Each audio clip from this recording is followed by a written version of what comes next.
This is Do It for a Living, your source for inside information on the future of automotive performance. Hey, TIFO listeners. I was talking to Andrew Brilliant long after our normal conversation, and a lot of the content he had was very interesting to me, so I wanted to share it with all you guys as well. So here's how our conversation went after that. It seems so unrealistic that you're making 4,000 pounds of downforce at 150. I mean, obviously it's exponential, so, I mean, why do you target 150 miles an hour when your corners may only be at 100 miles an hour? Or are you actually cornering at 150 miles an hour? Well, first of all, that's a side effect of trying to have downforce at an average speed of 164 kilometers an hour, right? Mm-hmm. That you have a big number at 241. So we're not trying to hit that number. And as crazy as that number sounds, we're so far beyond that now. The new technologies that we've got are just ages ahead of that. Okay, and you're working on an S15 right now? Is that what you're working on? Yeah, under Suzuki's car. Okay. That was a big car that we had out there. So that was there's a thing with this stuff where there's a big difference between what's possible and what happens in the real world, and that's because you completely rely on the vehicle dynamics to get your car into these aerodynamic attitudes. So that stuff's got to be super harmonious. Okay, and so you have found that obviously ride height, pitch angles, roll angles, all that stuff is super important with the underbody of the car. That's where you're generating, I would assume, or highest percentage of the downforce? Absolutely, and to be honest with you, this is fine to talk about, but I never thought that we'd hit the kind of downforce numbers we did. I never even thought it was possible. So, but it was just one thing after another, one discovery after another that got us there. And I think our big advantage over our competitors was, we've got this one competitor who kind of like goes into a not that great wind tunnel for 3 weeks a year, and they just sort of test everyone else's ideas but then focus on getting it on the right team and having good execution on it, which is very important, right? Mm-hmm. But then we spend 24/7 developing technologies. So that was, so you can imagine if you've got supercomputers just churning away at this for 7 years, what you might come up with. So it really went beyond what we thought. We thought Nemo was going to have something like 1.2 tons of downforce, mm-hmm. And that was a big puzzle about CFD correlation, because all the CFD correlation there's always a difference between CFD in the real world, especially when you talk about things that are in ground effect. Yeah. So it's a lot, aircraft will be a lot truer to reality, right? And that's probably a lot of what they designed this stuff for, right? I mean, aerospace has got way more budget than motorsport, right? And even still, everything had to be validated against an actual test vehicle. So right. Yeah. So that's the thing. So what test vehicles do you have to validate your CFD codes against? Mm-hmm. Well, no one's ever made a car like Nemo. Right. That was the first of that. That was the first car. That was the first, 2-ton downforce saloon car outside of what's his name, Monster Tajima, right? Yeah, the Pikes Peak car. Mm-hmm. Yeah, no one had ever. I'm assuming what kind of downforce they had, but I mean, you can imagine, right? Mm-hmm. No one had ever done it. So there was a big learning curve. What are the tunnels shaped like when it's not a prototype car? So the Suzuka's GTP cars. It was a whole different ball game, and working all that stuff out, and then front diffusers and the flow around the side is totally different. Everything's different about wing to chassis interaction. There was a huge amount of small discoveries that led up to being able to achieve that.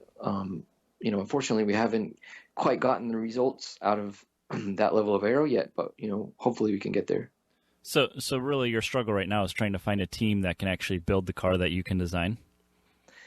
That Suzuki did a fantastic job of that, actually. As far as the aero went, it was built really awesome. The biggest challenge with that car is, a lot of people don't realize our aero budget for, 1 year there, and based on what these guys told us, it was 10% of what Tilton's was, single year aero budget. So, what we build is a limitation of, someone that works a full-time job getting off work and meeting up with his mates and building it in a shed, Mm-hmm. So that was a real challenge. I mean, we designed a car to have the downforce that we had last year. Well, that was designed 3 years ago, but getting that onto the car getting it onto the car, getting it to see its potential. That's a real long-term process when you don't have $1 million budget, like some people do. So that's actually something that I wouldn't trade for anything, because I feel like some, you know how some engineers get off in that whole, like, you know, everything's got to be perfect or it has no value. Hmm.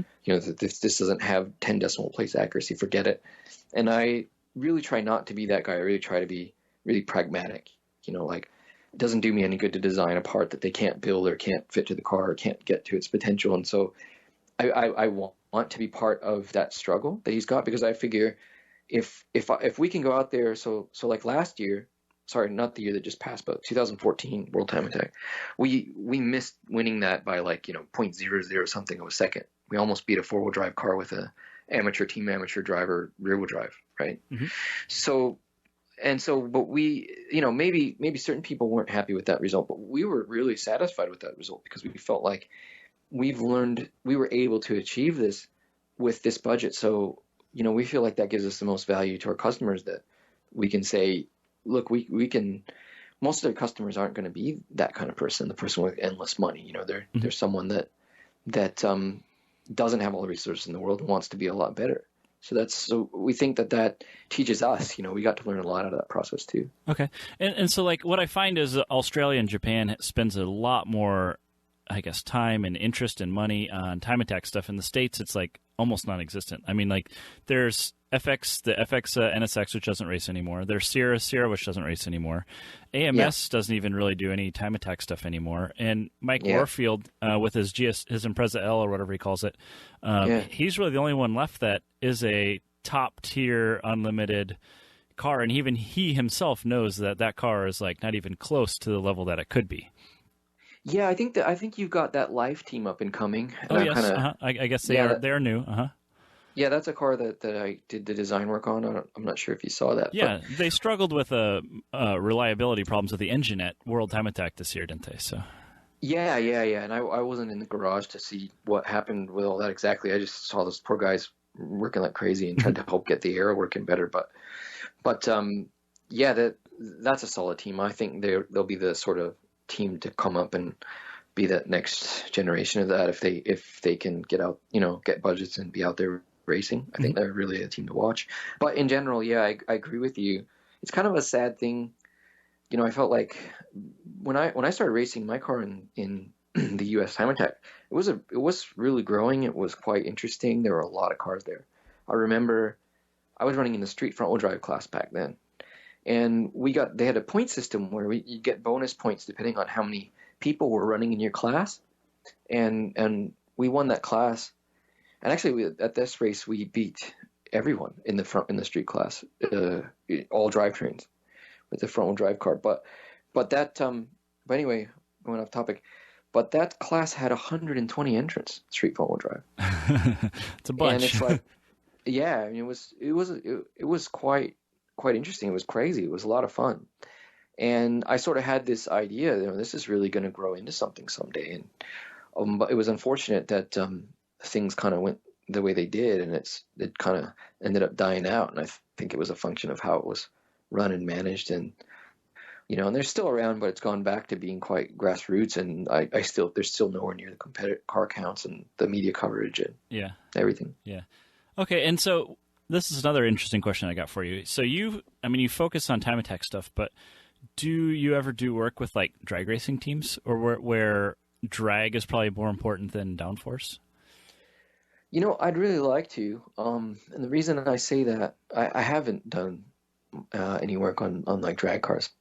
And I think I did one land speed car, well, besides my own, right? I don't know if you know the history of that car, but it was a land speed record car. I did not know that. Before. Yeah, it was. Yeah. And anyway, we ran that car and we got, like, it was 0.4 miles per hour short of the land speed record, and we got effectively banned, which was really unfortunate. But anyway, I started in land speed stuff. That's what I did when I was in school. And it was my daily driver / land speed racer. And used to drive it out there, and I learned so much about that, and that was such an interesting thing. And I see all these, you know, standing mile cars, and they're going really, really fast now. And, you know, you see a lot of them are spinning, and they're running in the same thing that the land speed cars have. The only difference is the problem's happening at a higher speed because they've actually got grip on the pavement. Yeah. So I've got this thing that I call the critical speed, which is where the aerodynamic forces become larger than the tire grip friction forces. Yeah. Right. So once that happens, if that car is not aerodynamically stable, it's going to be unstable. And then if you're coming from an aircraft background, you know what that means. You know, it's Yeah. we call it oversteer, right? It's an uncontrollable spin, right? Car will spin and there's no way to recover because any input you put in either direction will be exaggerated, right? And that's why you guys make flight controls so the driver to make an unstable plane stable. Right. Yeah. So unless you start, doing a drive-by-wire thing to make it stable, you've got to have aircraft stability. And there's no reason not to have simple static margin stability in a road vehicle because you're going straight.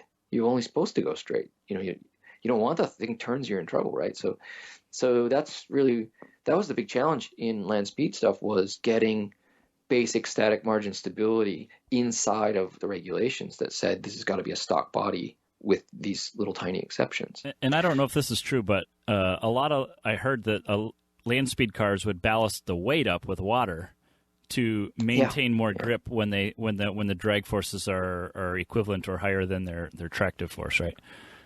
Yeah, so the puzzle that you see everyone running into and what you see with land speed cars doing, they bounce around between the three parameters that they see as the ones that they can manipulate, right? Which is ballast, the vehicle's attitude, so rake, right, is the big one. So they go around with adding more rake, which gives them more drag, adding weight, which hurts their acceleration but increases the stability. And they just keep on adding these parameters and adding more horsepower to overcome it. And that's the typical pattern of a land speed car over years of racing. And, I sort of look at that as an aerodynamicist, and I think any aircraft aerodynamicist would probably look at the same thing and go, well, just make that car stable and then you don't have to do any of that stuff, Okay. Make it aerodynamically stable and then you can have the low drag and so that's... And not have to add all the ballast on. Yeah. So I think with a lot of these higher forms of drag racing, they've become that. I don't know if they realized it or it was intentionally designed that way, but they've become that over the years and years of decades of racing those cars. They've become aerodynamically stable, like a funny car shape. Mm-hmm. Those cars, if they didn't have aerodynamic stability, I can't even imagine what would be happening to those things going 300 and how fast they going nowadays? 340 or something miles? I don't have any idea. I follow the import stuff mostly, but yeah, and where I'm kind of going with this is I see there's kind of a big race in the U.S. with the GTRs, and I think even the Dubai guys they're actually winning this. I guess not really competition, but to have the fastest quarter mile GTR, and then now they also do the half mile stuff because the mile stuff got so out of hand that they're not safe to drive that fast anymore. At least for like like they call these cars daily drivers. I would not call any of them daily drivers, but so like say for example, if you took your skill set to one of these GTRs and they make 2,000 horsepower, whatever, 2,200 horsepower. And they're doing 250. One of my buddies his GTR did 255 in a standing half mile. Yeah. Now, obviously, when you get to 255, the amount of drag that car is astronomical. It's probably taking a huge percentage of the engine's power just to overcome the drag. Is that something that you could apply your skill to reduce the drag and make the car what kind of percentage gains do you think would be seen on a stock body? You can say you could manipulate the body. Yeah. Sure. Yeah. Look, I can give you an example. The one land speed car that I designed, it was a '69 Barracuda owned by a guy named Paul Ogden, and that car set the land speed record for the largest displacement production engine class, a being blown GT. So now remember how aerodynamic a '69 CUDA is, right? Not at all, right? Yeah, not at all. So when they came to us, they had this problem. The car had a lot of lift. I got to give props out to Jeff Hester too. He was a big part of that project. Anyway, the guy I used to work with, he was probably co-founder, I guess, really of amb-aero, but he ended up moving on to some other stuff outside of motorsports. But anyway, that car started out and they were doing, I think they got up to 220 something miles an hour, and the car, as much as that car weighs and as much as ballast as they had in it, it had a serious lift problem. And the car was going to fly. They couldn't go any faster. And they had, big, huge Hemi engine and more power than you could measure on a dyno and the whole thing. And the car would just lift and it would spin, and they didn't know what to do with it. So we worked on this car, and the technology that we had back then, so this is, I think, 2010, So, I mean, nowadays we've got, I mean, the compute power is, 15 times what it was then, it's way, that grows exponential as well.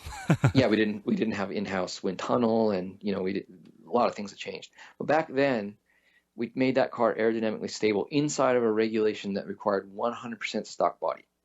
And we reduced the drag 12%. And that car went, was it 258 or 268? I remember it was one of those two, 200 miles an hour.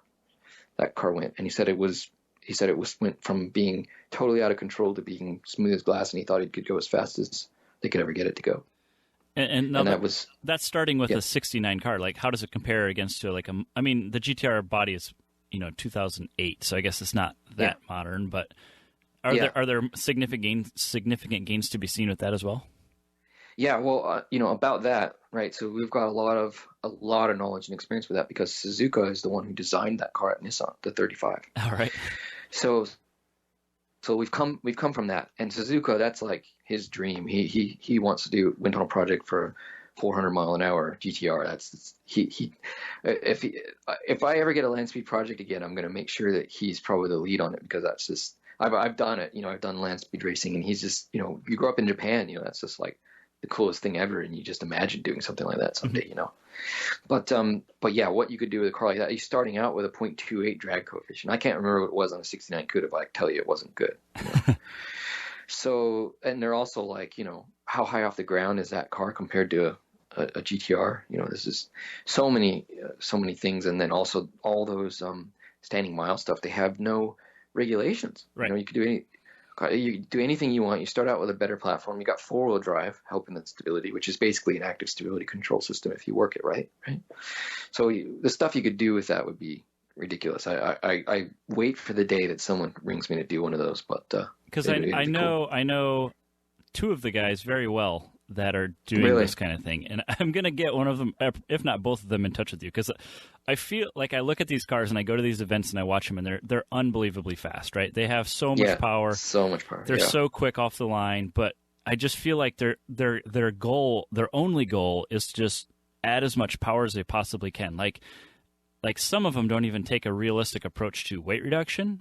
It's always like, oh, our car's a street car, but we all know it's not. So, like, cut the doors open and take all the metal out of them. And, I don't understand why they just don't make them into race car, because they are race cars. But it's just, it's like, why do they not take any look at all? And what I see a lot is on the drag cars, they do the little diffuser, the over the parachute. I guess I don't know what they actually call it, but it's a spoiler. Yeah. I mean, is that something that is even making any difference at all? Oh, no, it'll make a difference. I mean, it depends, right? Like, who's designed that? Nobody. They're all copying each other. I guarantee it. Not a single one of them is thinking about it, right? It might work and it might not, right? Like, maybe that shape doesn't work on that car. I can't tell you how many times, or like, this happens every single day, right? Like, I've designed this car, and then I've got my laundry list things on the most recent car I've designed in that category, and I'll say, okay, well, we're going to try all those things. The first thing we do is try all those things on this other car that we've designed, all of our latest technologies that we've developed, and then tested on our customer cars, right? Mm-hmm. So we throw that stuff on there, and then it's like, oh, that didn't work at all. Why? And then you got to look at that, and it's all about understanding the flow field around each individual car and what's different about that car, and even what's different about what they built in that car, like the stuff in the engine room. You wouldn't believe how much that changes things. So it's there's a ton of work to be done there, and I could never know if that works or doesn't without testing it. It's kind of crazy. I mean, you could put it on there and run the car and then see what happens. You could do that, or you could have a safe car before you go out there and race. Right. Because you've done a proper design process. So yeah, they may work, they may not. I don't know. Yeah, and it's like, just thinking off the top of my head, like 200 miles an hour on that drag on that car has got to be close to 800-900 horsepower of drag, right? Yeah. Oh, it's going to be silly. And the GTR is a big car. Like, It's got a low drag coefficient, but it's big. It's 2.2 meter frontal area, right? So it's huge. But I know that experience firsthand when I raced the Eclipse and land speed stuff. I got this thing called the Brown Shorts Award, which is for who had the scariest spin. And what that was about was, I was trying to figure out how inside of a stock body class regulation to make this car aerodynamically stable. And the car had this huge amount of front lift, and it was just, it was horrible, right? From the factory, and 90s cars from the factory are just pretty bad, right? And most of the new production cars are near zero lift, which actually makes it even more difficult to obtain stability without doing air development, because now you got a center of pressure that's moving all over the place depending on the attitude. Could be forward of the COG or after the COG, God only knows, right? So anyway, what I was going at is I know that experience, because the Eclipse, when I got this Brown Shorts Award, went 180 something miles an hour, did this sideways slide for about a mile and a half. It was like a mile and a half drift on the dry lake. And it was towards the end of the season, so they moved the course over every race. So we were on, fresh surface.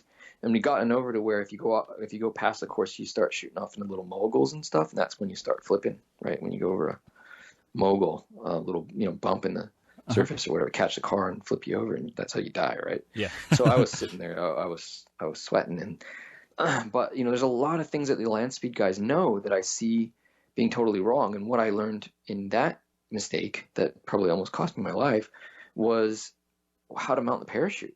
Like all those drag parachutes that they give you, that they sell, drag parachute kits. Well, those cars don't have the stability problem you have at 250 miles an hour, right?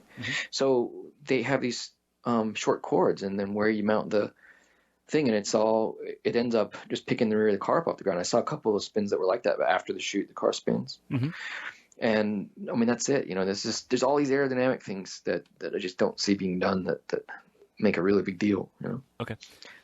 Okay, so next topic I want to talk about, and again, I'm picking your brain because it's interesting to me, and I try to learn it, but I'm not an expert at it. But so back into the Evo that I'm working on, and this is a customer car, and like I said, I just copy what you guys do, but we actually do have shock pots on it, so I am actually measuring my downforce.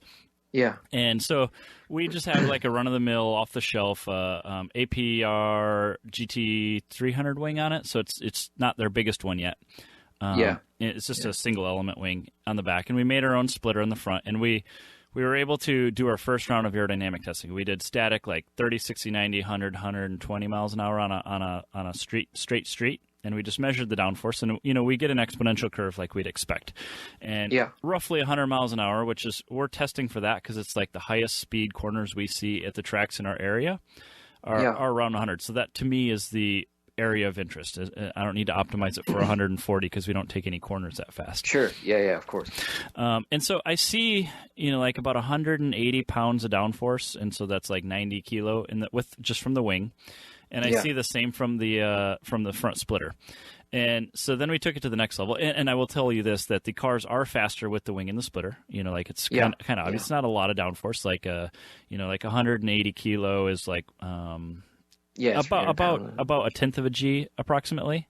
So yeah, that's about right. Yeah. And so that's kind of what we. What tires is that on? It's they're run Hoosier A7s. So they're like an autocrossing slick. So very soft, very sticky tire. They don't last long. But then we've added a under tray onto this car. And so I just did a full flat bottom from the splitter all the way back to the basically to where the gas tank is on the Evo. And then we added a what did I run it at? 14-degree diffuser in the back with some strakes to kind of keep the flow going straight, I guess. But my first test with this under tray, I literally saw 0 additional downforce. And I should say my curves, the data points that I collected showed me some things. And so the first thing it showed me was initially at the lower speeds, I saw a huge increase in rear downforce? Huge increase.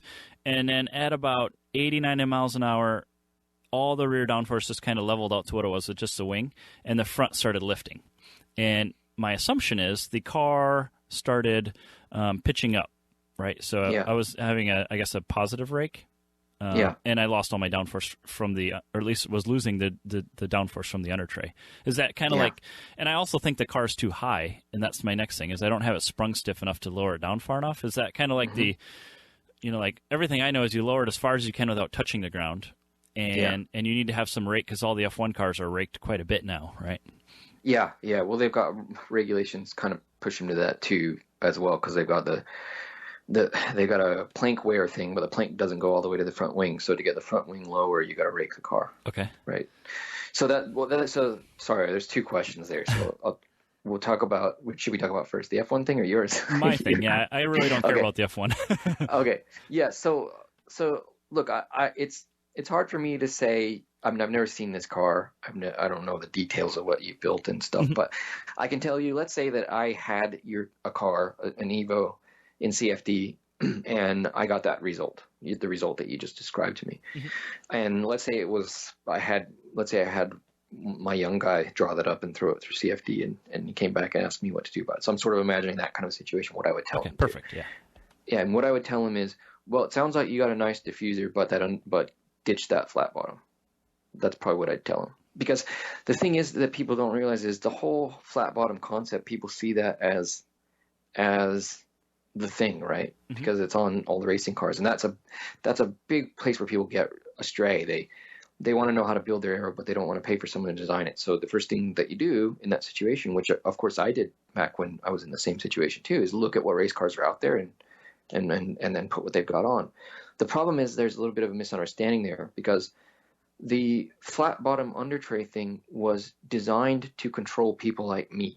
And a lot of this happened back in the early 90s. So people weren't around before, people weren't doing racing when they saw those cars back then, or know the reasons why they went to flat bottom. But they went to flat bottom because the rule makers wanted to control the aerodynamic downforce, because it was changing the standings a lot, and people who, and this is my opinion, but people who had a lot of money and were spending a lot of money on, marketing and whatever, big manufacturers who were spending a lot of money on engines weren't getting results based on that. It was some small team that had, one or two really bright aerodynamicists would rock up and wipe everybody out. And then they went and said, okay, well, we can't have that. Maybe we can control the formula the way we control the engine formula. So that's what they did. So it was designed to control aero, because having freedom in the underbody was way more downforce than not having freedom in the underbody. Right. So they restricted it. And, it was quite interesting, because I worked on, first I worked on a GT car that had a regulation for a factory underbody.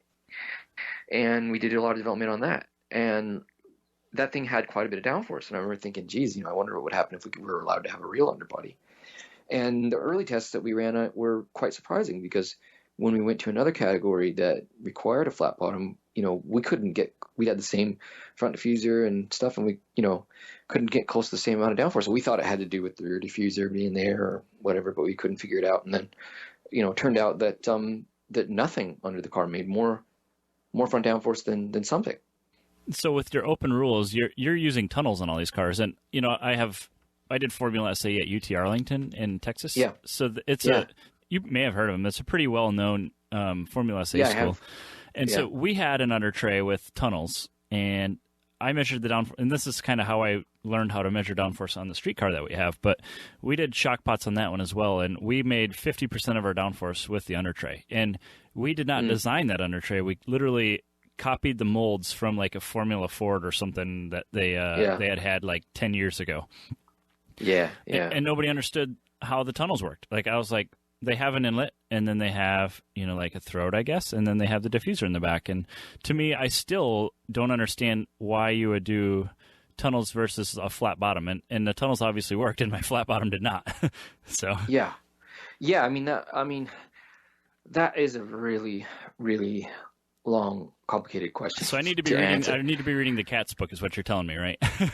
Even the Cat's book, that book is very elementary, and that's nothing against Katz, right? Because Katz is obviously a really brilliant guy, and I have a lot of respect for him.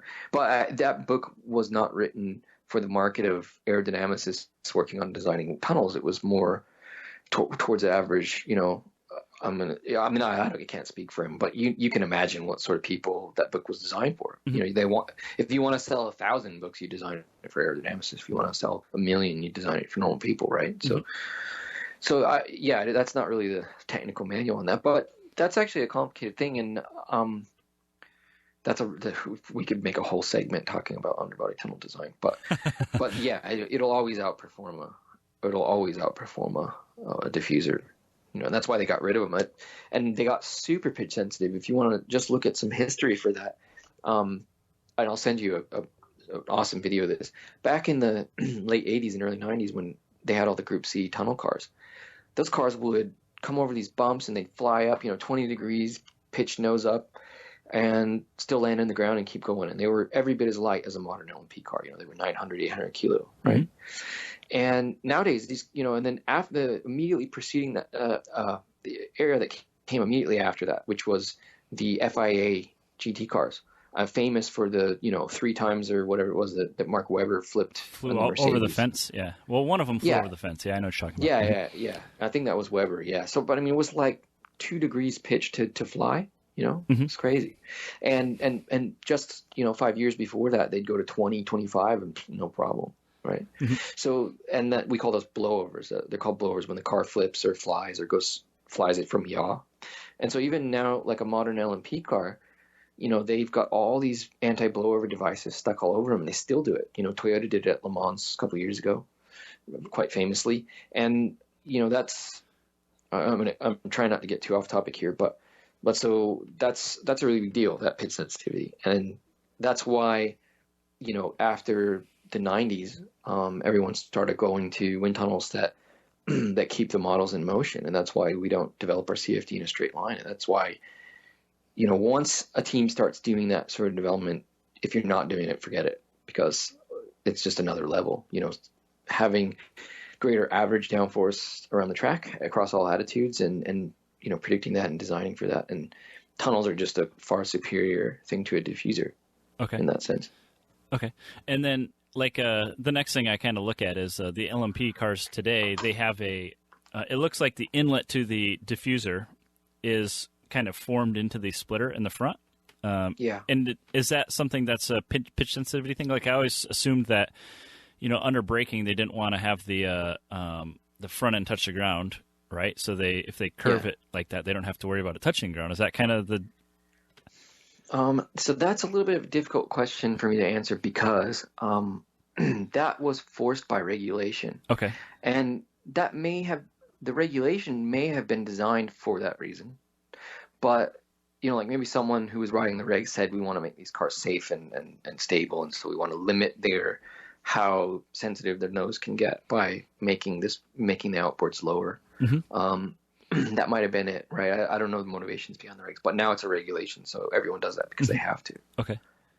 And I haven't had any involvement in an LMP car, around the era where they changed that, so I couldn't have tested one or the other. But I do know that you start getting really low, and it starts getting to be really nasty. And if they don't do something inside of the regs to prevent that, you really have to put those cars on the edge aerodynamically to where they're very difficult to drive if you want to win, because some team that can live on that edge will be faster. Okay.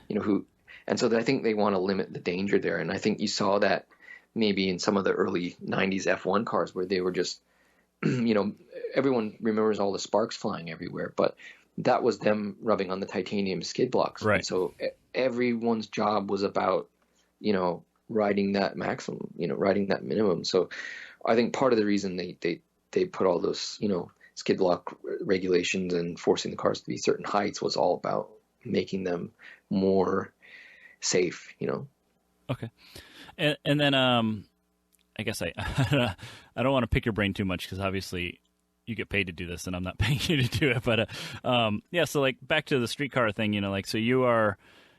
The underbody of the car is obviously greatly affected by the tires, and so like, is that kind of do the tunnels kind of help protect the air from the I guess whatever the tires generate, the wake of the tires? Is that I guess I'm trying to visualize why the tunnels are so much better than just a diffuser, and then how to develop them on a streetcar, right? Yeah. Well, I think the first thing that you have to wrap your head around is the way the air flows around the car. Mm-hmm. Because when we do aero stuff, like I was saying, it's a lot of it is about you look at the flow field around the car, and I think this is quite different with aircraft stuff. I mean, I've never done aircraft stuff, but I think this is probably something that's unique to ground vehicles. What we've got a way that the air flows around this vehicle, and it changes a lot with attitude. It's very, very attitude and ride height sensitive, but that's a side issue. But the basic thing is a diffuser is like a simplified sort of two-dimensional device. You know, you look at it in side view, and it's like, okay, that would make downforce. Mm-hmm. But the car is this 3D shape, and the air is flowing all these different ways. Mm-hmm. And so a device that's more tuned to the way the flow field wants to form around a body of that shape will be the one that performs better, you know? Okay. So even if you think of it in a simplistic term, you know, like it's easy. So, you know, like on a time attack car, what everyone's discovered now is that it's really, really easy to make downforce if you stick huge wings on the side of the car, right? Well, that's pretty simple because you can imagine or even design that wing in a two-dimensional infinite span scenario and be like, that's a good wing, and then you stick it on a car, and now you got good front downforce, right? Mm-hmm. But where that gets really, really intricate is when you start trying to design a diffuser or underbody tunnels, and then you've got all this secondhand air coming off of other stuff. It's not flowing in a straight line anywhere, you know, in any predictable direction. It's all in vortices, and you know, it's that's when it gets intricate. And so that's a really complicated question to answer. You know, like I said, that'd be like we could probably talk about that for a week. You know, tunnel design. You know. But this will become the Andrew Brilliant podcast. We'll just talk about aero all day long. Yeah, it sounds really boring. Well, to me, it's the most interesting to me because it's the most overlooked aspect of every single car I see. You know, like the time attack people try really hard, but I feel like most of us, myself included, are literally just monkey see, monkey do. I'm doing what you obviously have established yourself as good at it, so I got to see what you do, and I just got to copy it with no means to actually. I guess I can verify. But I have nothing to validate against because I did not do any like simulation or any modeling. So I don't have anything to validate it with. I can just verify that I am seeing results in the lap times and on the downforce on the shock pots. That's like my only method of test. So yeah, well, I mean, here's the thing, right? If I told someone to look at, let's say you look at one of the early cars I designed, like maybe FX Motorsports or my Eclipse back in those days. Mm-hmm. And you look at that car, and to an untrained eye, you look at that compared to maybe what, like the Scorch Racing Silvia, right? Mm-hmm. And you'd look at that and you'd say, well, what's different about it? And you might come up with this and that looks different. But if you just stuck those parts in your car, they'd make a little bit of a difference. But the thing with aero, why it's so different, you know, besides, like I was saying, 50% downforce change with attitude, right? Mm-hmm. Besides that, you've also got that it's this unbelievable intricate dance of tiny subtle little details that make that when they all add up together make a really big difference. Okay.